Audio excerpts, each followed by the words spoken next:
Wat 'n voorreg, Here, om in U teenwoordigheid te kan wees. Dat U ons as sondaars, as mense raak sien. En ons vanmôre, Here, met U teenwoordigheid te kom aanraak. Dankie dat U ons lief gehad het, voordat ons U lief gehad het. U is 'n goeie God. Ons eer U vanmôre. Baie welkom in ons midde, Here. Kom bereik U doel vanmôre in Jesus se naam. Amen. Jy kan jou sitplek neem, baie dankie.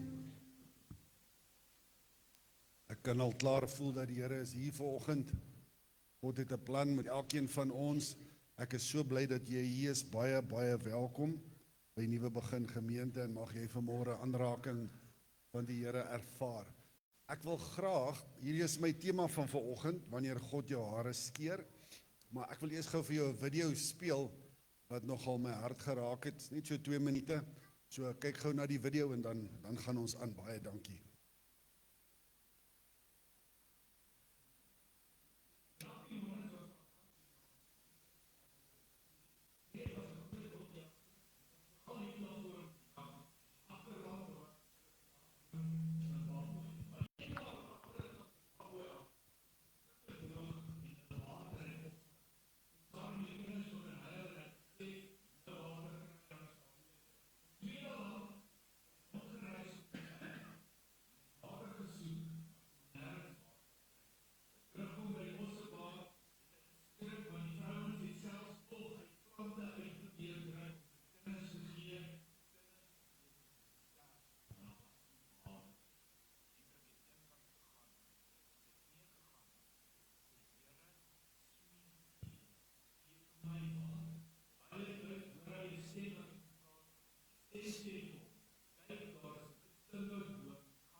Dit is merkwaardig, hoor. Moenie die krag van 'n ouer se gebed onderskat nie. Jy moet nooit ophou bid vir jou kinders nie. Dit moet 'n daaglikse gewoonte wees. Amen. Goed, ons het 'n interessante tema vanoggend, wanneer God jou hare skeer. Het jy geweet daar so skrif in die Bybel? So ek gaan vanoggend vir jou lees Esegiel hoofstuk 5 vers 1 tot 12. Ons gaan dit in Afrikaans en Engels lees, sodra dit op die skerm is. Kom ons lees dit eers in Afrikaans. Lees mooi saam met my. En jy mensekind, dis nou die Here wat met die profeet Esegiel praat, neem vir jou 'n skerp swaard, as 'n skeermes, moet jy dit vir jou neem, en laat dit oor jou hoof en oor jou baard gaan. Daarna moet jy in 'n weegskaal neem en die hare daarin verdeel. 'n derde deel moet jy binne in die stad met vuur verbrand, en as die dae van die belering verby is, moet jy 'n derde deel neem en dit met 'n swaard stikkend kap rondom die stad, en 'n derde deel moet jy in die wind strooi, en ek sal 'n swaard agter hulle uittrek. Jy moet ook 'n klein bietjie daarvan neem en dit in jou slippe bind. En daarvan moet jy nog weer neem en dit binne in die vuur gooi, en dit moet vuur verbrand. Daar sal vuur van uitgaan in die hele huis van Israel.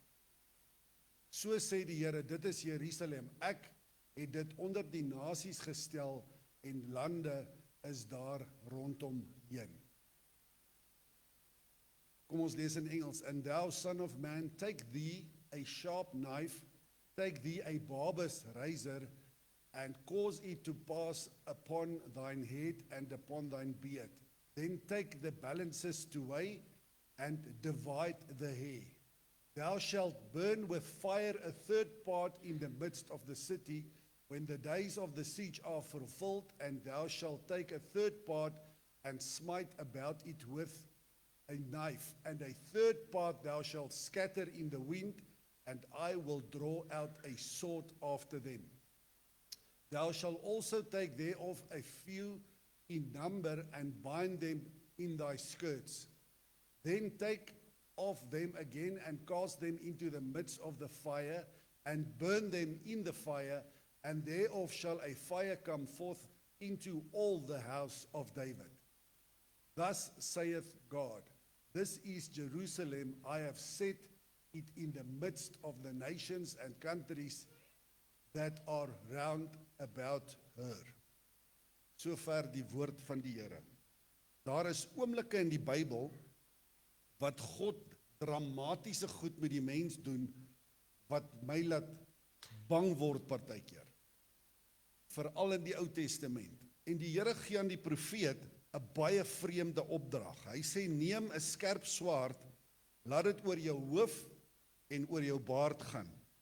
Vir 'n profeet is die hare en die baard nie net enige iets nie, dit was sy eer gewees. Dit was deel van sy identiteit gewees. Dit was deel van sy waardigheid, maar die Here sê, skeer dit af. En dan moes Esegiel hierdie hare vat en dit op 'n skaal sit en in 3 dele deel.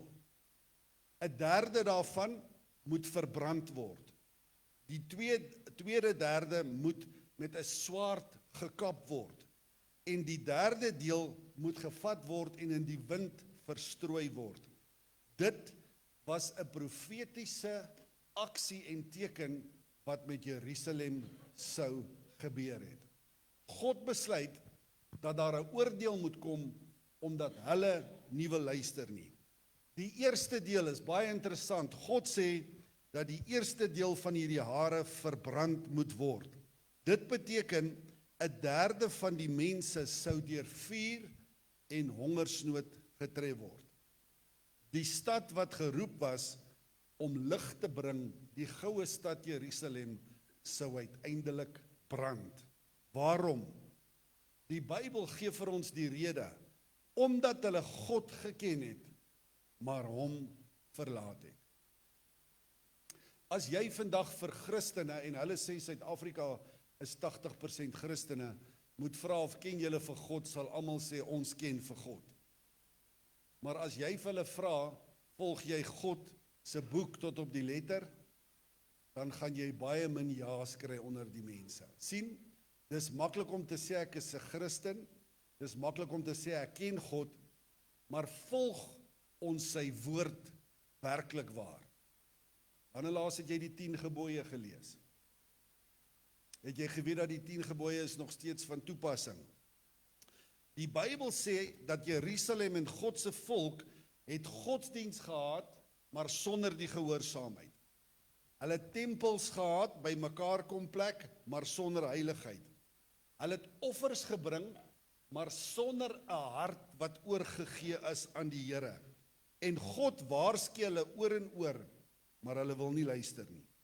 En in vandag se tyd leef ons in 'n wêreld wat mense van God weet, maar mense leef nie vir God nie. Kan ek jou vanoggend vra, leef jy vir God en is jy uitgekoop vir die woord en die evangelie van Jesus Christus? Leef jy soos 'n Christen of is jy net op Sondag 'n Christen? 'n ware Christen. Sien, ons het kerke, maar ons het min gebed. Dink gaan jou eie lewe, hoeveel tyd spandeer jy aan gebed elke dag? Ons het die kennis van die woord, want ons kry dit hier, ons kry dit op die sosiale media, maar ons het min heiligheid. Ons het baie selfliefde, maar ons het min bekering. Dit is vir my interessant, dat in die 400 jaar wat God niks gepraat het, van die boek Maleagi tot die boek Matteus, waar daar stilte was, die eerste keer toe Jesus op die toneel verskyn en God praat weer die eerste keer, toe sê hy hierdie woorde, repent, for the kingdom of God is near. Die eerste woorde wat God sê na 400 jaar stilte is, bekeer jou. Daar moet nog steeds bekerings plaasvind. Mense moet nog steeds op hulle knieë gaan en hulle sonde bely en vir die Here vergifnis vra. Dis God se woord, dis sy evangelie. Dit help nie, jy sê jy ken Jesus, maar dat niks met jou hart gebeur nie. As dit in jou hart gebeur, verander jou hele lewe. Die eerste gedeelte sê God moet gebrand word. Vandag brand die wêreld nog steeds.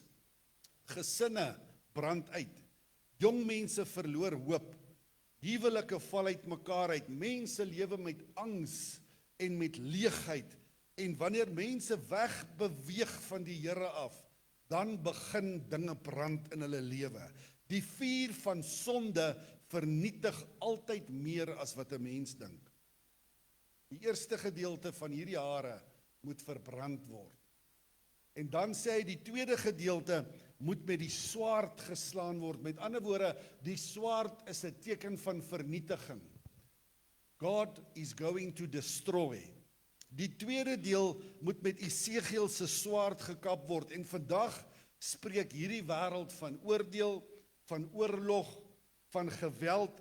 En Jerusalem het gedink hulle is veilig, want ons het mos God se tempel. Maar God sê, julle vertroue is in mure, julle vertroue is in 'n gebou en nie in my nie. God wil nie hê dat ons vertroue vandag in 'n godsdienstsisteem moet sit of in 'n religieuse metodes wat ons toepas nie. Hy wil hê jou geloof vandag moet in hom wees, nie in jou kerk of in jou gebou of in die PPK of in jou pastoor of wat ook al nie. Dit moet wees in hom. Julle vertroue is in mure en nie in my nie. En vandag leef ons in 'n wêreld vol swaarde. Mense se tonge kan swaarde wees. Mense maak seer. Woorde kan mense opbou of vernietig. Verslawings kan mense vernietig. Geweld in huise is 'n swaard. Geestelike aanvalle met die swaard van die vyand. En die nommer 1 ding wat die vyand vandag doen om huise op te breek, want onthou as jy teruggaan na Genesis toe, is die huisgesin van 'n ma, 'n pa, 'n man en 'n vrou en kinders, is God se bloudrukplan vir hierdie aarde, vir die mensdom. En die vyand weet, as hy God se plan kan versteur en kan vernietig, dan het hy klaar gewen. Want as daar 'n gebroke huis is daar mense wat seer gekry het. Kan ek vandag vir elke ma en pa sê, jy moet jou huis oppas en koester met alles wat jy het. Jy moet veg vir jou huis.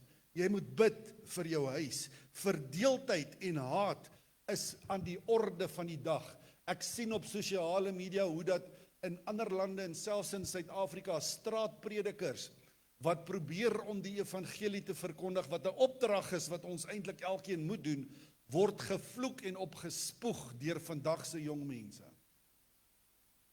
Ek het 'n video gesien waar jong mense in 'n kring staan en op die Bybel spoeg.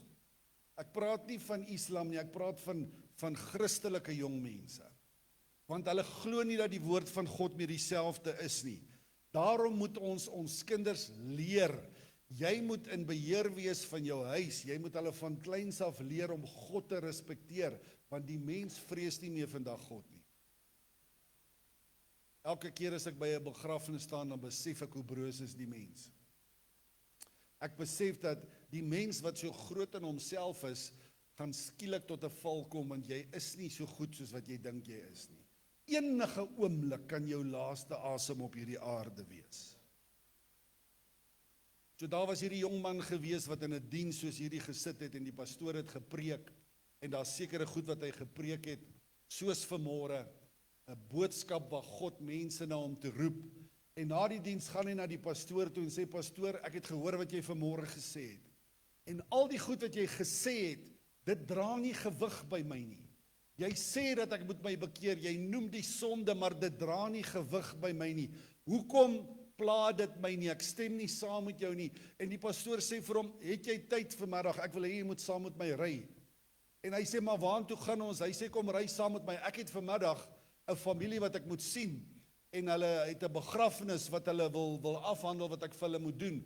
En die jongman gaan saam, en die pastoor vat hom in die kapel in, waar daar 'n oop kus is, en hy sê, sien jy hierdie persoon wat hier lê? As ek vandag 100 kilogram moet vat, en ek sit dit op hierdie persoon se borskas, sal hy die gewig kan voel? En die jongman sê, nee, hy sal nie, want hy's dood. En die pastoor sê, dit is jou probleem. Hierdie goed het nie gewig by jou nie, want jy's dood in jou sonde. Die Bybel sê, as jy in sonde lewe, is jy dood vir God. Jy moet by God uitkom, jou knie buig, jou sonde bely, sodat jy die nuwe lewe in Jesus Christus kan ontvang. En dis die probleem vandag met politikuste en al ons leiers in ons land. Hulle is dood in hulle sonde, en hulle voel nie die gewig van God se woord nie. Die woorde van die Here het nie gewig in hulle lewe nie, en ek en jy moet vandag God se woord ernstig vat, want so belangrik soos wat dit was die dag toe dit geskryf is dit vandag nog, en God wil hê sy volk moet dit toepas. En as hierdie woord en hierdie boodskap van vandag nie gewig in jou lewe dra nie, wil ek jou nooi om jou bekering te check vanmôre, want ergens het iets fout gegaan in jou lewe. Hierdie is nog steeds die hoogste gesag. Hierdie is die woord van God wat my bedien en jou bedien en wat ons elke dag skoon was. Die vyand gebruik nog steeds die swaard. Efesiërs 6 sê dat ons wortelstryd is nie teen vlees en bloed nie. Dis teen 'n vyand wat jy nie kan sien nie. Hy het 'n swaard wat jy nie kan sien nie. Hy bring divisie wat jy eers nie kan sien nie, maar dit gaan op 'n stadium manifesteer. Daar's 'n geestelike oorlog in ons families, in ons kinders en ook in die kerk. Bid vir jou kinders, bid, want ouers het beheer verloor. Hoe hartseer is dit toe ek nie lank terug nie met 'n ma en 'n pa in my kantoor sit, wat vir my vertel dat hulle 14-jarige dogter regeer hulle huis. Sy het skool gelos, sy weier om enigiets te luister wat hulle sê, sy het mans wat sy na die ouer huis toe bring, en dan sluit sy die kamer deur, en dan slaap sy saam met die mans, en hulle kan niks sê nie, want dan keer sy die hele huis om. En die ouer se woorde is die volgende: ons is spyt omdat ons dit die eerste keer toegelaat het. Ek wil hê dit moet insink vanmôre by jou. Dit wat jy toelaat, sal aanhou gebeur. That what you tolerate will keep on keeping on. Jy moet leer om nee te sê. Vandag se kinders wil net die woord ja hoor. En as jy nee sê, dan gooi hulle tantrums, hulle maak die lewe vir jou moeilik. Hulle is baie welkom om uit te trek en hulle eie huis op te sit en hulle eie kos te koop en hulle eie wifi te betaal en hulle eie DStv te betaal. Jy moet dit dalk vir hulle voorstel een of ander tyd. Of as jy bang hulle gaan 'n tantrum gooi daaroor. In my dae het Handelinge 5 nog gewerk. Maar vandag mag jy nie eens Handelinge 1 nie. Jy mag nie eens vinger wys nie. Ek wil jou vandag God se woord leer. Jy is die mamma en pappa wat aangestel is deur die Here. Jy moet die baas van jou huis wees. Baas is 'n lelike woord. Jy moet in beheer van jou huis wees. As jou kinders in beheer is die orde van God se bloudrukplan nie meer in jou huis in werking nie. Jy moet van kleins af vir jou kinders bid en hulle die regte goed leer. Jy moet vir hulle sê, ek was daar, ek het my kop gestamp en ek wil jou help dat jy nie dieselfde fout maak nie. God sê vir Esegiel, skeer jou hare, skeer jou baard, deel dit in 3. Die eerste een is ek gaan hom met vuur vernietig. Tweedens ek gaan die swaard bring en jy moet dit stik en kap. Derdens sê die Bybel, vat die derde deel van hierdie hare, gooi dit sodat die wind dit kan wegwaai. En dit beteken dat God gaan 'n derde van die volk wegvoer in ballingskap, omdat hulle nie geluister het. Jy onthou die rede is dat hulle sê hulle ken God, maar hulle het geen verhouding met God nie. En vanmôre is daar 'n aanklag teen die wêreld en teen die kerk, volgens Esegiel hoofstuk 5 wat sê, daar sit mense vandag in hierdie gebou, jy sê jy ken God, maar jy het geen verhouding met hom nie. Jou lewe wys nie dat jy God regtig ken nie. Ballingskap beteken jy's weg van die huis af. Jy's weg van vrede af. Jy's weg van jou identiteit af. Israel het die land verloor omdat hulle verhouding met God verloor het. Dis belangrik dat jy 'n daaglikse verhouding met hom het. Nie net fisies nie, maar geestelik is hulle naby mense. Hulle voel, hulle is naby mense, maar hulle is eintlik ver van God af. Wat help het jy het mense om jou, maar God se teenwoordigheid is nie by jou nie. Hulle het geld, maar hulle het nie vrede nie. Klink dit vir jou bekend? Wat help geld as jy nie vrede het nie? Hulle glimlag buite, maar hulle huil aan die binnekant. Hulle het alles behalwe God se teenwoordigheid. Wat baat dit as jy die hele wêreld wen, maar jou siel ly skade? Sonde vat jou altyd verder as wat jy wil gaan. Maar hier is die wonder van hierdie mooie evangelie. Terwyl God oordeel vir die profeet gee, terwyl Jesegiel 5 vir ons sê daar's oordeel, kom daar hoofstukke daarna en boeke daarna en die hele Bybel is daar 'n strook van God se genade wat na die oordeel volg. God vernietig nie om plesier te kry nie. Enige maangpa sal vandag vir jou sê dis nie lekker om jou kind te tugtig nie. Dis nie lekker om jou kind te hoor huil nie. Maar soms is dit nodig om hulle te korrigeer en te help vir die toekoms. God waarsku en hy wil mense terugroep. Selfs nadat Jerusalem geval het, het God beloof, ek sal vir hulle 'n nuwe hart gee. God is nie 'n mens wat kwaad bly nie. God is nie 'n mens wat jou gaan weggooi nie. Hy's 'n genadige God wat jou vandag roep, wat jou 'n kans wil gee.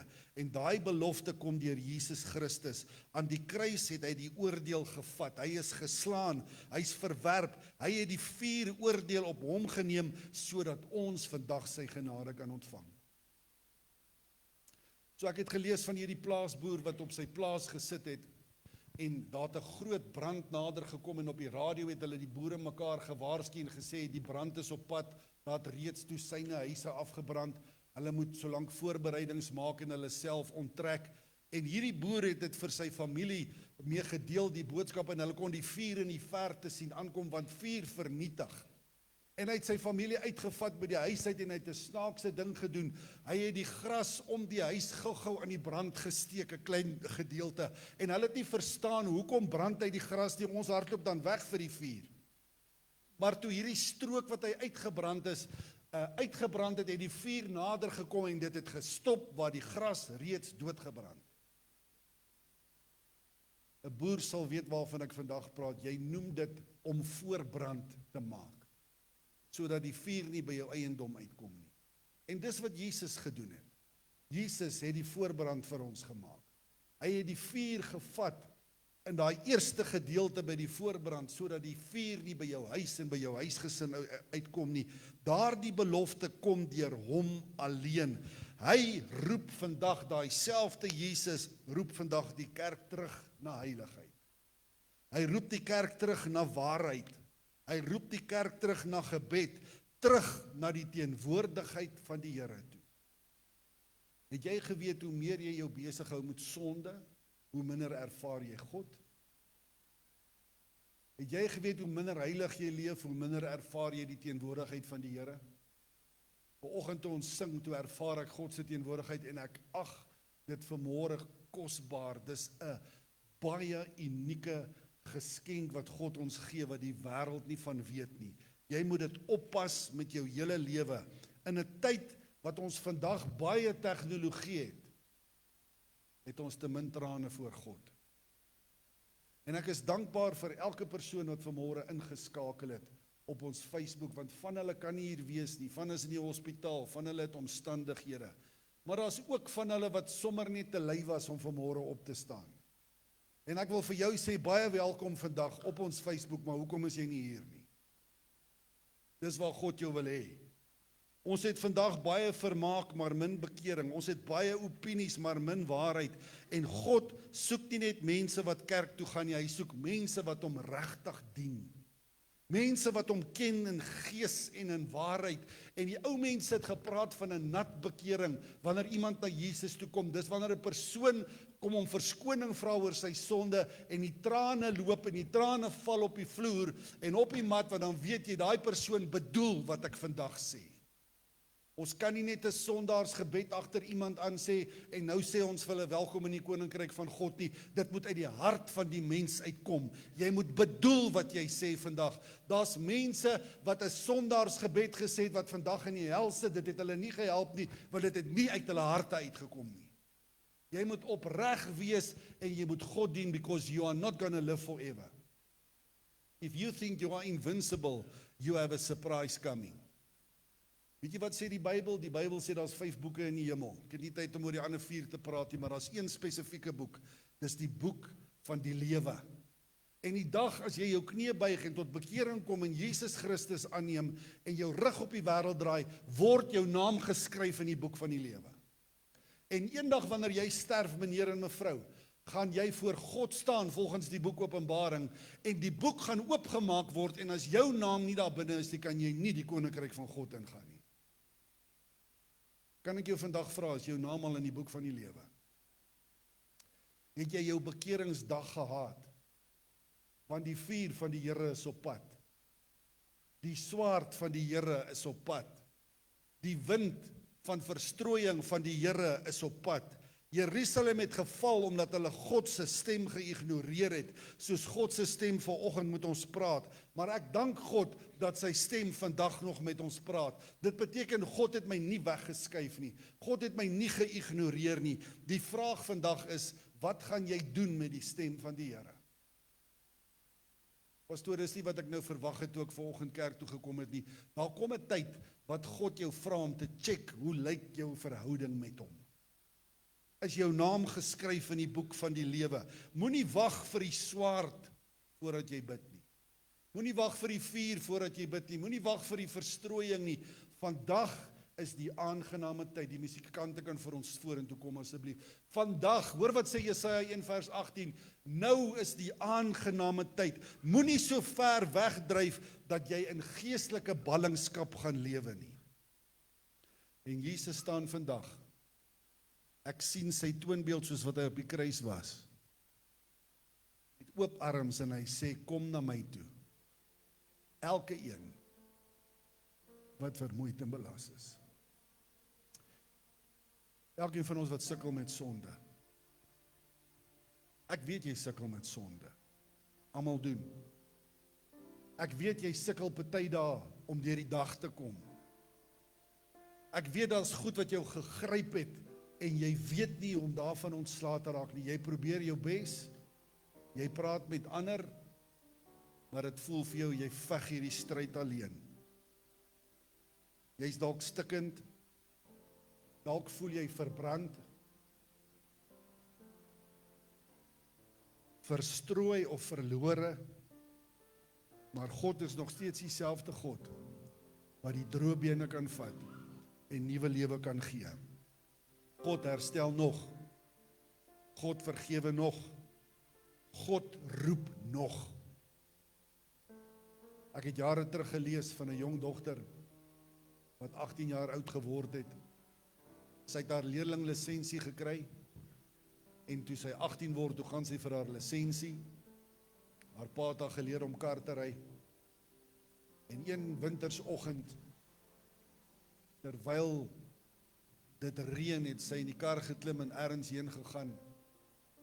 En sy het éventueel teruggekom, maar sy het die draai te vinnig gevat en haar kar het gegly, oor die randsteen gegaan en 'n boom getref aan die oorkant van haar ouerhuis. Sy het die boom so hard getref dat haar borskas in die stuurwiel vasgedruk was. Sy het gesukkel om asem te kry. En haar moeder wat in die huis was, het die slag gehoor en uitgehardloop. En met groot skok agtergekom, dis my dogter se kar wat in die boom vasgery het. En sy het geskree en gehardloop en die kar se deur oopgeruk en toe sy die deur oopruk, toe val haar dogter uit die kar uit. Sy sak op haar knie en sy tel haar dogter op in haar skoot en met haar oë kon sy duidelik sien dat die borskas gedeelte lyk nie reg nie, dis ingeduik. Gedruk teen hierdie stuurwiel. En die dogter hyg na asem. Sy kry nie asem nie. En sy paniek, in haar paniek skree sy vir iemand, bel die ambulans. En met die min asem wat die dogter het, sê sy vir haar mamma hierdie woorde: Mamma, jy het my geleer om mooi aan te trek. En dan sukkel sy om asem te kry. Jy het my geleer om gremering aan te sit. En sy hyg weer na asem. Jy het my geleer om my te gedra in die lewe, maar jy het my nooit geleer om dood te gaan nie. En sy blaas haar laaste asem uit. Sy sterf in haar moeder se arms. Kan ek jou vandag vra, weet jy hoe om dood te gaan? As jy vanaand moet sterf, of vandag, as die doodsengel aan jou deur moet klop, gaan jy by God wees. As jy voor hom staan en die boek word oopgemaak, is jou naam geskryf in die boek van die lewe. Ek wil jy met jou oë toemaak. Dis net jy wat daai vraag vandag kan antwoord. Ek dank die Here vir hierdie geleentheid wat ons het, om vanmôre ons saak met God reg te maak. En ek weet dat die woord van God keer nooit ledig terug nie. Die Here weet wat hy doen. En in hierdie gebou is daar vanmôre mense met wie die Gees van die Here gepraat het. Openbaring 3 vers 20 sê, hy staan by jou hart se deur en hy klop. En dan sê hy, as jy my stem hoor en oopmaak, sal ek inkom en ek sal jou hele lewe verander. Ek wil graag saam met jou bid.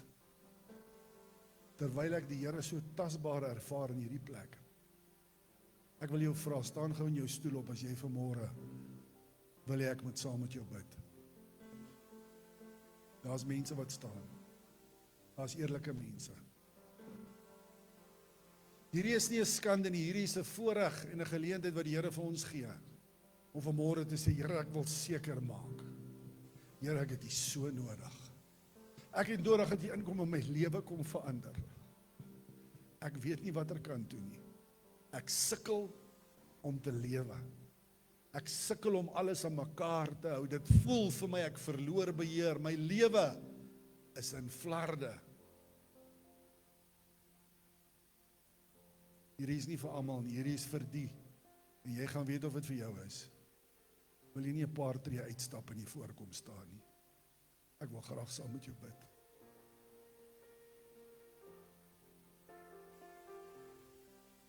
Iemand wil vanmôre graag saam met jou bid. Staan vorentoe asseblief, hier's baie mense. Dankie Here, dankie Here. Vandag is jou dag. Dis jou geleentheid om vanmôre te sê, Here, ek is jammer, gee my nog 'n kans. Ek gaan vra dat die intercessors en die pastore gou my help.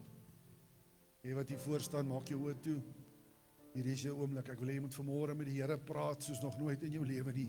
Jou siel is vanmôre op die spel. Dis 'n saak van lewe en dood. En ek wil hê jy moet hierdie oomblik ernstig vat terwyl ek saam met jou gaan bid.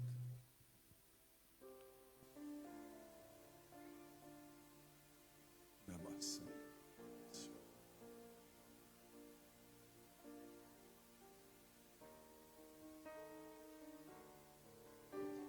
Here, baie dankie vir die genadehand van God wat vanmôre uitgestrek is hier in Nuwe Begin Gemeente. Ek lees vanmôre van God se oordeel, maar ek is bly om aan te kondig dat daar is ook genade en U het gesê U wil vir ons 'n nuwe hart kom gee. Ek bid vanmôre vir mense wat sukkel. Here, in hierdie wêreld is dit nie maklik nie, die druk is groot. Daar's soveel goed, daar's soveel balle wat ons in die lug moet hou en dit voel soms alles spin buite beheer. En ek kan vanmôre vir hierdie mense niks doen nie, maar ek ken vanmôre iemand wat lewens kan omdraai. Lewens kan verander. Ek bid dat U vanmôre trane sal raak sien. Trane van berou en ons vra vanmôre, ons bid, ons is jammer Here, vergewe ons asseblief vanoggend. Dankie vir die bloed wat vanmôre kom en ons sonde kom uitdelg. Die boek Kolossense sê daar was 'n skuldbrief wat ons vyandig was. maar is aan die kruis vasgespijker en Jesus het dit kom uitdelg met die werk van Golgotha. En vanmôre sê ek dankie vir hierdie kans en vir hierdie geleentheid om reg te maak. Dankie dat U vanmôre, Here, mense se harte gaan omdraai. Dankie dat U bekerings vanmôre gaan plaasvind. Dankie dat mense anders gaan dink en anders gaan wandel en anders gaan optree wanneer hulle hier uitstap. Want wat ons nodig het volgende is 'n aanraking van die Heilige Gees in hierdie plek volgende. Dankie dat U dit nou doen. Dankie dat U ons elkeen individueel raak sien vanmôre, Here.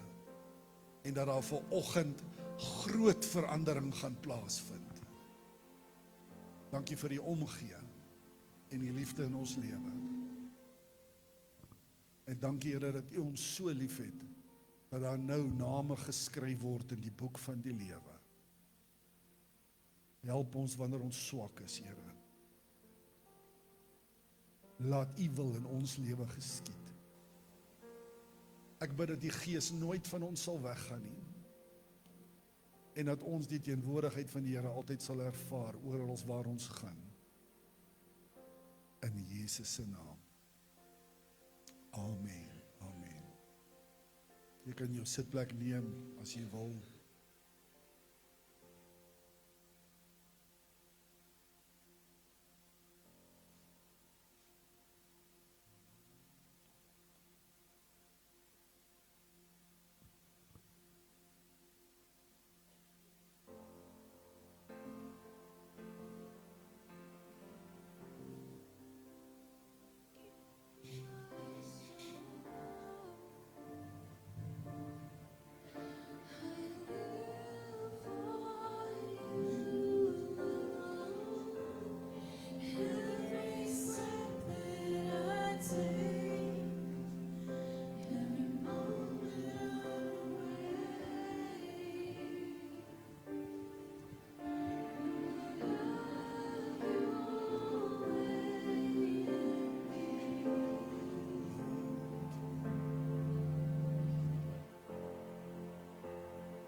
Here, ek bid vanmôre vir elkeen wat ingeskakel is op ons Facebook Live. Hulle wat die boodskap gaan kry agterna op WhatsApp. Dit wat na die YouTube toe gaan, elke persoon wat luister. 'n Bekering kan plaasvind sommer net daar waar hulle sit. Mag die gees van die Here saam met hulle wees. Mag die hel geplunder word en die hemel verryk word vanmôre met 'n sieleoes. Dankie dat U getrou is en dat U die werk gaan doen. In Jesus se naam. Amen.